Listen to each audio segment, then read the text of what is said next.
तो नमस्कार, मैं विपुल सिंह स्वागत करता हूं आप सभी का हमारे इस YouTube चैनल स्टडी कैपिटल पर। आप सभी के अपने इस परिवार में स्वागत है और इस समय मैं हूं काशी हिंदू विश्वविद्यालय BHU के अपने परिवार के साथ और सेंट्रल ऑफिस पर इस समय धरना चल रहा है और पिछले 3 दिनों से यह धरना अनवरत चल रहा है। इसके पीछे, इस धरने के पीछे कई विषय हैं, उन विषयों पर हम चर्चा करेंगे। और आप सभी को पता है कि अभी हाल ही में UGC नेट JRF का रिजल्ट आया है और इसको लेकर विवाद तमाम विश्वविद्यालयों में खड़े हो रहे हैं, उसमें काशी हिंदू विश्वविद्यालय का नाम सबसे ऊपर आ रहा है। हमारे साथ अखिल भारतीय विद्यार्थी परिषद ABVP के कुछ प्रमुख दायित्ववान कार्यकर्ता हैं, तो उन सभी से मैं चर्चा की शुरुआत करता हूं। आप सभी लोग जितने इस वीडियो को देख रहे हैं, इस वीडियो को कंप्लीट देखिएगा और इसमें जितनी भी बातें आपसे डिस्कस की जाएंगी ये आप सभी के हित की बातें होंगी, तो उम्मीद करूंगा कि आप वीडियोस को लाइक भी करेंगे। तो हमारे साथ है अभय भैया, जो कि अखिल भारतीय विद्यार्थी परिषद के प्रांत मंत्री है। भैया, मैं आपसे जानना चाहूंगा कि आज का ये विषय जो धरना चल रहा है, इसमें क्या क्या मुख्य हमारी मांगे हैं और किस विषय को लेकर के हम आज धरने पर बैठे हुए हैं। देखिए, विभिन्न छात्र हितों की विभिन्न मांगों को लेकर पिछले 3 दिन से अखिल भारतीय विद्यार्थी परिषद यहाँ सेंट्रल ऑफिस पर धरने पर बैठी हुई है। आज चौथा दिन है और इसमें मूलभूत मांगे हैं जो कुल अपनी विश्वविद्यालय के छात्रों से जुड़ी हुई नीतिगत विषयों पर हमारी मांगे हैं। विश्वविद्यालय में जो विद्यार्थियों को सुविधा मिलती है उनसे संबंधित मांगे हैं, जिसमें कुछ प्रमुख एक मांग ये है हमारी कि अभी जैसा कि हम सभी जानते हैं कि PhD प्रवेश इस विश्वविद्यालय में शुरू होने वाला है और PhD प्रवेश UGC द्वारा कुछ गाइडलाइंस इसी वर्ष कुछ नई गाइडलाइन जोड़ी गई हैं। तो उसको लेकर विश्वविद्यालय ने काफ़ी एक तरफा रुख अख्तियार करते हुए, बिना विद्यार्थियों से, बिना छात्रों से कुछ चर्चा करते हुए, बिना शिक्षकों से बात किए, जो UGC की गाइडलाइन थी उसको हूबहू इस विश्वविद्यालय में उसको एक तरह से ज़बरदस्ती लागू करने का प्रयास किया है। जबकि जो अन्य विश्वविद्यालय हैं, अन्य केंद्रीय विश्वविद्यालय हैं, राज्य विश्वविद्यालय हैं, वह सभी अभी इस सभी गाइडलाइन पर, UGC गाइडलाइन पर विचार कर रहे हैं और UGC खुद अभी इस पर विचार कर रही है। तो हम सभी जानते हैं कि 3 कैटेगरी में इस बार UGC नेट का पेपर हुआ है। एक JRF, दूसरा नेट और तीसरा एलिजिबल फॉर PhD। ये 3 कैटेगरी में इस बार रिजल्ट आया है और इसी को लेकर विश्वविद्यालय ने भी, BHU ने भी कहा कि हम इन्हीं 3 कैटेगरी के आधार पर हम PhD में इस बार एडमिशन लेंगे। तो इसमें विश्वविद्यालय ने बनाई 2 कैटेगरी, एक रेट की, एक रेट एग्जेम्प्टेड की। तो रेट एग्जेम्प्टेड में, यानी कि एग्जेम्प्टेड कैटेगरी जिसमें सीधा इंटरव्यू होगा, उसमें JRF जो क्वालिफाइड कैंडिडेट्स हैं उसको उन्होंने वरीयता दी है और उन्होंने कहा है कि हम 60% सीटें जो हैं, जैसे कि अगर एक विभाग में 10 सीटें आती हैं तो उस विभाग की 6 सीटें जो हैं वो एग्जेम्प्टेड में जाएंगी, उसमें सीधा इंटरव्यू से JRF के विद्यार्थी उसमें एडमिशन लेंगे। दूसरी एक कैटेगरी है जो कि रेट की है, जो रिसर्च एंट्रेंस टेस्ट विश्वविद्यालय पहले कराया करता था, उसकी जगह जो UGC नेट के स्कोर हैं उसको विश्वविद्यालय उस स्कोर को लेकर और प्लस आगे 30 नंबर का इंटरव्यू, यानी वहाँ भी JRF वाले ही एलिजिबल हो। हाँ, उसको लेकर विश्वविद्यालय एडमिशन लेगा। लेकिन उसमें एक बहुत बड़ी समस्या ये आती है कि विश्वविद्यालय ने कहा है कि जो JRF क्वालिफाइड कैंडिडेट हैं वो इन दोनों कैटेगरी में एलिजिबल रहेंगे और इसके साथ ही परीक्षा नियंत्रक जो यहाँ के, जो पूरी एंट्रेंस की व्यवस्था देखते हैं, एडमिशन की व्यवस्था देखते हैं, परीक्षाओं की व्यवस्था देखते हैं, उनका एक बयान आया है कि वो इंटरव्यू के लिए, यानी कि रेट में भी इंटरव्यू के लिए एक सीट पर 5 कैंडिडेट को बुलाएंगे। तो नेचुरली इसमें ये होगा कि चूंकि JRF सभी कैटेगरी में एलिजिबल हैं और एक सीट पर अगर 5 कैंडिडेट को इंटरव्यू के लिए कॉल किया जाता है तो दोनों ही कैटेगरी में सिर्फ और सिर्फ JRF को ही एडमिशन मिलेगा और जो नेट की पास छात्र हैं उनको किसी भी कीमत पर, नेट और एलिजिबल फॉर PhD, उनको BHU में शोध के लिए प्रवेश नहीं मिल पाएगा, वो किसी कीमत पर नहीं मिल पाएगा। इसी के साथ कुछ ऐसे विषय भी हैं जिनके नेट के एग्जाम में सोशल एक्सक्लूजन, एक यहाँ विश्वविद्यालय में PG चलता है, देश के कुछ अन्य विश्वविद्यालयों में भी चलता है। तो विश्वविद्यालय उसमें प्रवेश के लिए अभी तक MPhil जो सेंटर पे होती थी उसको आधार बना के करता था, परंतु एकाएक विश्वविद्यालय ने कहा कि हम MPhil को नहीं, हम नेट का एग्ज़ाम इसमें मानेंगे। परंतु पूर्व में ये नहीं बताया गया उस केंद्र के विद्यार्थियों को कि आपको किस विषय से नेट क्लियर करना है। अगर आप MA सोशल एक्सक्लूजन के छात्र हैं तो आपको नहीं पता है कि आपको किस विषय से नेट क्लियर करना है कि विश्वविद्यालय में आप शोध में प्रवेश के लिए एलिजिबल रहेंगे।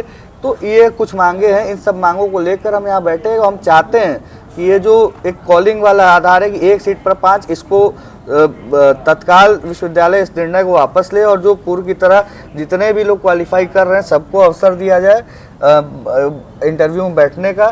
दूसरा एक बहुत बड़ा विषय है कि विश्वविद्यालय में 1332 करोड़ रुपए आईओई के फंड के माध्यम से 5 साल के लिए मिला था, इंस्टीट्यूट ऑफ एमिनेंस के फंड के माध्यम से, और इसको लेकर तमाम प्रकार की अनियमितताएं हैं। तमाम वो जो 1332 करोड़ में से 600-700 करोड़ रुपए विश्वविद्यालय ने खर्च किया है, उसमें किस मद में पैसा गया है, तमाम ऐसी जो गैर जरूरी सलाहकारों की नियुक्ति विश्वविद्यालय ने की है, जिसका जवाब और उनका नाम भी देने को विश्वविद्यालय तैयार नहीं है। उन सलाहकारों की नियुक्ति के बावजूद विश्वविद्यालय में प्रवेश से लेकर शिक्षण की, सुरक्षा की, सभी प्रकार की गतिविधियां एकदम लचर हैं, और उन्हीं को ठीक करने के नाम पर विश्वविद्यालय में सलाहकारों की नियुक्ति की गई थी, लेकिन वो सलाहकार एकदम बेफिजूल के साबित हुए हैं। इसके अलावा कई अन्य मदों में जो धन गया है, कहाँ खर्चा हुआ है, इसको लेकर ऑडिटिंग कुछ नहीं की, और उसका रिव्यू करने के लिए जो कमेटी बनाई गई उसमें पूर्व वाइस चांसलर जिनके समय वो पैसा आया था उन्हीं को उसका अध्यक्ष बना दिया गया। तो एक हमारी मांग ये भी है कि जिसके समय पैसा आया, जिसने उस पैसे को खर्च करने में जिसका योगदान रहा है, उसको किस आधार पर अध्यक्ष बनाया गया, जबकि एक स्वतंत्र कमेटी से धन की जांच हो और सार्वजनिक किया जाए कि वो पैसा 5 साल में कहाँ गया, और वो पैसा जिस लिए आया था, यानी कि बीएचयू की क्यूएस रैंकिंग में सुधार करने के लिए, तो हम छात्रों को भी जानने का हक है कि क्यूएस रैंकिंग में उन 600-700 करोड़ से बीएचयू को क्या फ़ायदा हुआ, बीएचयू कितना ऊपर गया। इसके साथ ही अन्य भी 14-15-16 हमारी मांगे हैं, जो अभी बाकी भास्कर जी, प्रशांत भैया लोग बताएंगे आपको। तो इस पर चर्चा अभी हम अन्य लोगों से भी जारी रखेंगे। अभी तक जितना मुद्दा हमें समझ में आया, विषय कुछ इस तरीके से है कि विश्वविद्यालय में जो फंड आ रहा है उसकी जानकारी विद्यार्थियों को नहीं है कि 1314 करोड़ पिछले वर्षों में आए हुए पैसे विश्वविद्यालय के किसी भी इंफ्रास्ट्रक्चर में खर्च नहीं हुए, किसी भी ग्रोथ में, किसी भी डेवलपमेंट में खर्च नहीं हुए, तो आखिर वो पैसे गए कहाँ। यानी एक बड़ा भ्रष्टाचार का आरोप विश्वविद्यालय के पूरे प्रशासन पर लग रहा है। और उससे भी जो अहम विषय है वो है शोध में प्रवेश का। हम जानते हैं कि यूजीसी की जो परीक्षा होती है नेट जेआरएफ की, उसमें 3 तरीके का क्राइटेरिया इस वर्ष से अपनाया गया है। यानी जेआरएफ के लिए एक अलग क्राइटेरिया अपनाया गया है, नेट के लिए एक अलग क्राइटेरिया अपनाया गया है, और पीएचडी ओनली के लिए एक अलग क्राइटेरिया अपनाया गया है। अगर यूजीसी ने पीएचडी ओनली का भी एक क्राइटेरिया दिया है, तो विश्वविद्यालय अगर पीएचडी ओनली वाले स्टूडेंट्स को एलिजिबल नहीं करेंगे शोध के लिए, तो फिर उनको उस एंट्रेंस उस परीक्षा में इस वर्टिकल को बनाने का कोई भी औचित्य हमारे सामने नजर नहीं आता है। हम अन्य लोगों से भी बातचीत का सिलसिला जो है जारी रखेंगे। हमारे साथ भास्करादित्य त्रिपाठी जी हैं, जो कि इकाई मंत्री हैं काशी हिंदू विश्वविद्यालय के अखिल भारतीय विद्यार्थी परिषद के। भास्कर, मैं आपसे शोध के इस विषय पर जानना चाहूँगा कि ये जो विषय है, आप भी जानते हैं कि यूजीसी की जो परीक्षा है वो 3 वर्टिकल्स में कराई जा रही है, 3 तरीके से उसके रिजल्ट को दिया जा रहा है बच्चों को, कोई जेआरएफ हो रहा है, कोई नेट हो रहा है, कोई पीएचडी ओनली के लिए। तो ये कितना तार्किक है और किस तरीके से अगर आप विश्वविद्यालय का विरोध कर रहे हैं तो इसका क्या समाधान निकल सकता है? देखिए, जो अभी शोध के लिए नए प्रावधान आए, आपने 3 कैटेगरी की बात की, तो वे यूजीसी की जो गाइडलाइन आई, विश्वविद्यालय ने उसको सीधे सीधे अडॉप्ट कर लिया। उस गाइडलाइन में कहीं भी ऐसा नहीं लिखा है कि आप उसका अनुपालन करने के लिए बाध्य हैं। उसमें लिखा हर जगह कैन भी शब्द का यूज है। आप चाहे तो कर सकते हैं। विश्वविद्यालय है, एक स्वायत्त संस्था है, आपका स्वयं का भी विवेक है। आपके यहाँ कई ऐसे कोर्स संचालित होते हैं जिनका स्ट्रक्चर अन्य विश्वविद्यालयों से अलग है। जैसे अभी एमफिल की बात आई, सोशल एक्सक्लूजन की बात आई, तो जिस केंद्र में अभी तक एमफिल से ही प्रवेश होता आया है, अभी तक एमफिल से ही सब होता आया है, वहाँ से अचानक आप कहते हैं कि अब एमफिल से प्रवेश नहीं होगा। ये आप अचानक से नियम लाते हैं। आप ये भी नहीं बताते हैं कि अगर उस केंद्र में अब आपको पीएचडी करनी है तो आपको किस विषय में नेट होना होगा। आपने ये तक नहीं अभी तक निर्धारित किया है। तो किसी भी नियम को लागू करने से पहले हमें अपने विश्वविद्यालय की भी स्थिति देखनी है कि क्या स्थिति है, किस कोर्स पे इसका क्या प्रभाव पड़ेगा। संस्कृत विद्या, धर्म विज्ञान संकाय के कई ऐसे कोर्स हैं जिनमें प्रवेश बाधित हो जाएगा, कई सीटें खाली रह जाएंगी। बिल्कुल।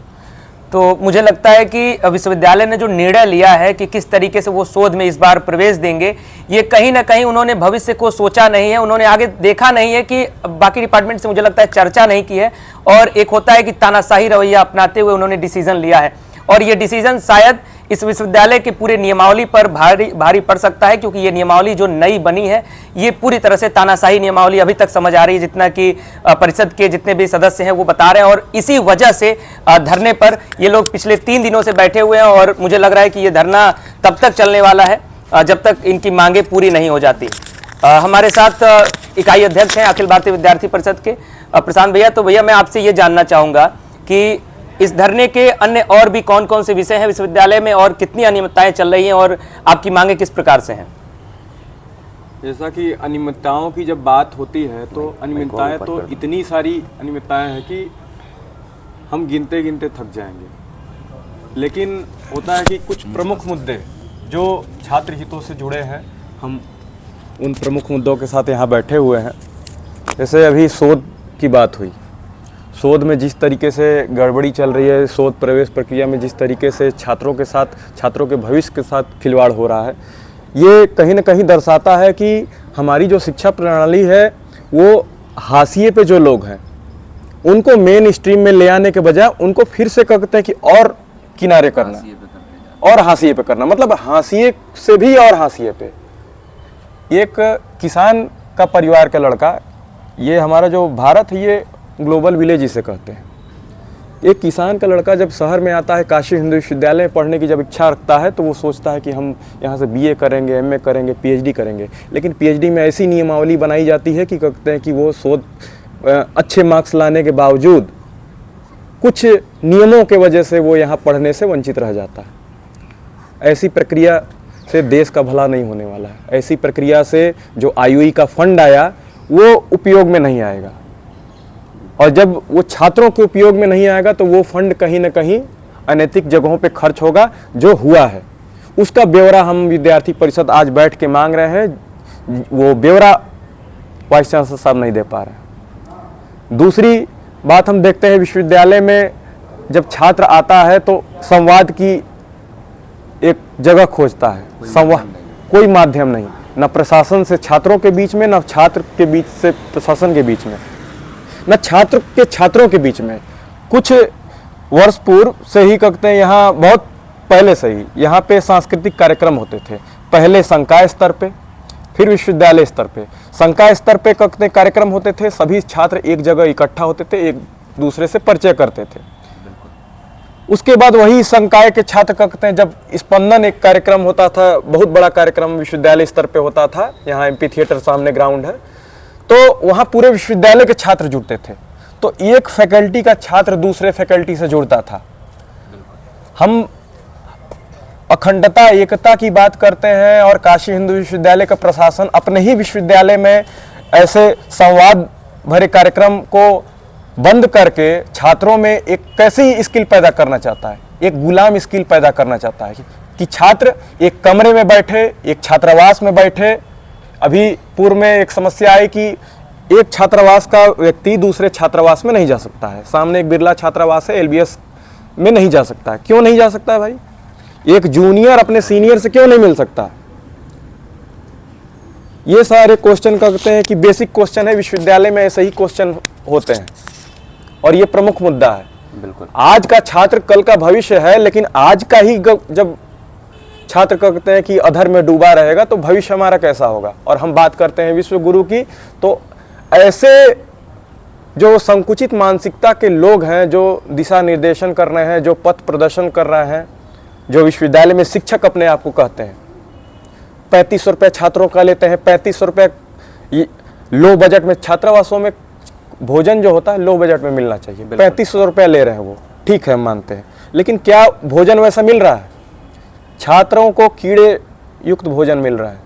उसकी फोटो अभी पेपर में भी छपे, और कहते हैं कि तो जब छात्रावासों में छात्रों को कीड़े वाले भोजन मिलेंगे तो कहते हैं वो पढ़ेगा कहाँ से, अपने माइंड को कंसंट्रेट कहाँ से करेगा? ये बेसिक मुद्दे के लिए कहते हैं कि अखिल भारतीय विद्यार्थी परिषद यहाँ बैठा हुआ। बिल्कुल, तो आज मुद्दे कई प्रकार के हैं। चूंकि शोध इस धरने का प्रमुख विषय है, लेकिन विश्वविद्यालय में जितनी भी अनियमितताएं हुई हैं, इनमें इसको लेकर के अखिल भारतीय विद्यार्थी परिषद धरने पर बैठा हुआ है। और मुझे लगता है कि इनकी हर एक मांग जायज़ है, और इन मांगों को विश्वविद्यालय को समझना चाहिए। विश्वविद्यालय की जो कमेटी है, विश्वविद्यालय का जो आला प्रशासन है, इनको ये इस बात को समझना चाहिए कि अगर विद्यार्थी धरने पर बैठा है तो विद्यार्थी ऐसे ही नहीं है कि अपने हॉस्टल से उठा और आकर के धरने पर बैठ गया। हमारे साथ कुछ और लोग हैं जिनसे हम चर्चा करेंगे, क्योंकि उनकी भी ज़रूरतें हैं, और अगर ज़रूरत है तभी विद्यार्थी यहाँ धरने पर बैठा हुआ है। किसी को कोई इस तरीके का कोई दबाव नहीं है कि ये इस खुले आसमान के नीचे अपना हॉस्टल का कमरा छोड़ करके आज आकर के मच्छर के बीच में बैठा हुआ पिछले 3 दिनों से अपने जो गुजारा है वो इस सेंट्रल ऑफिस के सामने बाहर गेट के बाहर कर रहा है। हमारे साथ कुछ और विद्यार्थी हैं, ये लोग शोध की तरफ आगे बढ़ रहे हैं, इन्हें भी शोध करना है। तो जो विश्वविद्यालय प्रशासन ने अपना नियम लागू किया है, जिस तरीके से ये शोध में अपना तानाशाही रवैया अपना रहा है, इससे कितनी हानि हो सकती है आप सभी को? बिल्कुल इसमें हानि हो रही है। जो छात्र कुछ नंबरों से या कुछ पॉइंट से जिनका जेआरएफ रुक रहा है, वो सिर्फ जेआरएफ ना होने की वजह से एडमिशन नहीं पाएंगे। नेट है, सिर्फ 1 नंबर अगर कम है, हमारे बीच में शुभम जी हैं, इनका सिर्फ 1 क्वेश्चन से रुक रहा है। तो ऐसे ही कुछ छात्र हैं, सिर्फ जेआरएफ नहीं, उसकी वजह से एडमिशन, जो नेट है उनको एकदम से बाहर किया जा रहा है। यही क्योंकि बिल्कुल उनकी कोई सुनवाई नहीं है कि नेट है तो एकदम बाहर रहिए।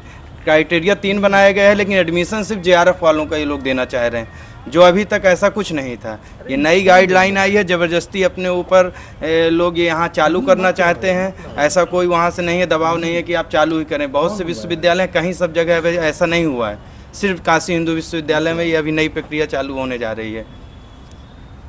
बिल्कुल शुभम जी, मैं आपसे जानना चाहूँगा कि ये जो निर्णय हुआ है शोध में प्रवेश को लेकर के, इस निर्णय पर आपके क्या विचार हैं? विचार यही है कि हम लोगों ने जो अभी तक की पूरी पढ़ाई की, खास करके आप एलकेजी से आइए तो कम से कम एक विद्यार्थी निश्चित रूप से 17 वर्ष 18 वर्ष पढ़ करके मास्टर्स पास करता है।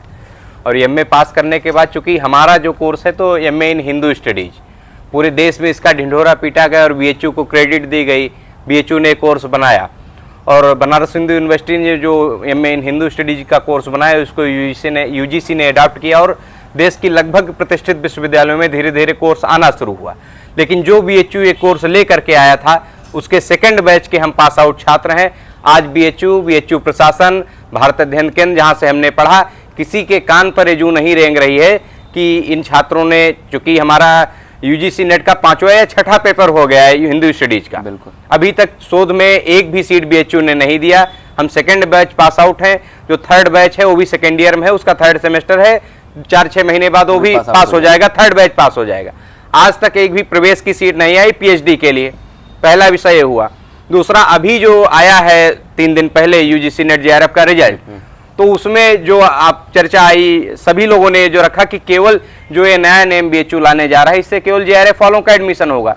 मैं अगर खुद की स्वयं की बात करूं तो मेरा 214 अंक आया, 107 क्वेश्चन हमारे सही हुए जनरल ईडब्ल्यूएस कैटेगरी में, 216 पर जेआरएफ हुआ, यानी कि एक क्वेश्चन 2 अंक से मेरा रह गया। तो इसका तात्पर्य यही हुआ कि अब तक जो हमने पढ़ाई की वो सब मार्कशीट ला करके हम एक सामूहिक, जितने भी छात्र बैठे, एक हवन करें, या हवन करें, क्या करें, एक निशाचरी अग्नि प्रज्वलित करें, क्योंकि हवन पवित्र अग्नि होती है। एक निशाचरी अग्नि प्रज्वलित करें और बीएचयू के गेट पर या कहीं पर, या तो हम लोग स्वयं आत्मदाह कर लें या अपनी डिग्रियों का आत्मदाह करके वहां पर एक ई रिक्शा निकालें या ऑटो निकालें या कुछ भी निकालें, हम लोग अपने जीवन यापन का कोई अन्य मार्ग खोजें, क्योंकि अब शिक्षा के क्षेत्र में हम लोग कुछ कर पाएंगे ऐसा नहीं लग रहा है। और दूसरा मुद्दा कि बीएचयू में प्राइवेट बस एक चलाई जा रही है, कैंपस से पेड़ों को काट करके इसको वीरान किया जा रहा है, ये सब भी हम लोगों के मुद्दे हैं और ये मुद्दे यहाँ पर आने चाहिए। आपके माध्यम से हम चाहेंगे कि आप लोगों तक रखें। बिल्कुल, बहुत बहुत धन्यवाद आप सभी का। विश्वविद्यालय के इन संजीदा मुद्दों पर आप सभी खड़े हैं। सबसे पहले आप सभी को साधुवाद कि आपने कम से कम ये शक्ति दिखाई है कि विश्वविद्यालय प्रशासन की इस तानाशाही रवैये को आपने जिस तरीके से भी आप वापस कराने का प्रयास कर रहे हैं, और जो वेदना छात्रों की देखने को मिल रही है, छात्र स्वयं का आत्मदाह करना चाहते हैं, छात्र अपनी डिग्रियों का आत्मदाह करना चाहते हैं, क्योंकि विश्वविद्यालय प्रशासन इन्हें मजबूर कर रहा है। उम्मीद करता हूं कि विश्वविद्यालय प्रशासन तक हमारी आवाज, इन छात्रों की आवाज पहुंच रही होगी, और अगर आवाज आप सभी तक पहुंच रही हो तो महोदय इसका ध्यान दें कि छात्र विश्वविद्यालय में आता है पढ़ने के लिए, अपना घर बार छोड़ करके पढ़ने के लिए आता है, यहाँ ऑटो और ई रिक्शा चलाने के लिए नहीं आता है। छात्रों को आप इस तरीके से मजबूर न करें। और विश्वविद्यालय में और जो अन्य अनियमितताएं चल रही हैं, जैसा कि हम देख रहे हैं कि हमारे भी आंख के सामने प्राइवेट बसें चलती हैं, प्राइवेट बस कभी काशी हिंदू विश्वविद्यालय में चली नहीं, फ्री बस सेवा की बात हम लोग करते हैं। और अगर इस तरीके से नियम बदलेगा तो शायद महामना के जो सपने हैं उन सपनों को भी एक गहरी चोट पहुंचेगी।